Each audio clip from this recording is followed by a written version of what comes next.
I'm going to just talk about a very old Indian tale, actually most of us probably grew up with. And it's a tale about the invention of the game of chess. And so the game of chess was invented about 1400 years ago, 70 score and 4 years ago. And this guy who invented the game, when he showed it to the king immediately became a big chess fan and was playing all the time.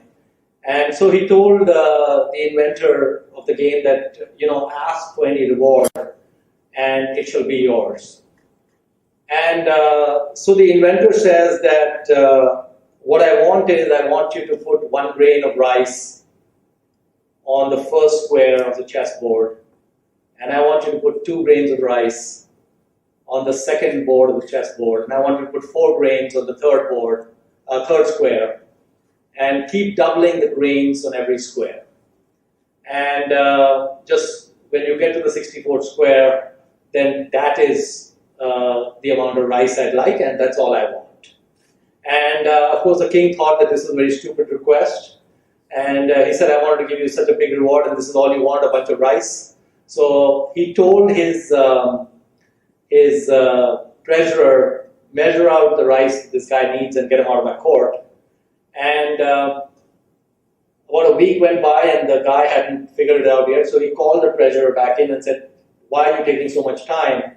He said, well, it took me a while to run the calculation, and it turns out that we don't have the rice. Not only do we not have it in our granary, we don't have it in the kingdom. And not only do we not have it in the kingdom, it doesn't exist on planet Earth.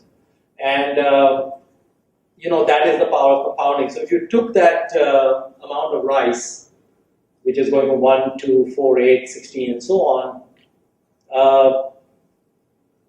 we have a bunch of people who are going to IIT soon. So how many grains of rice on their chessboard? Anyone raise their hands?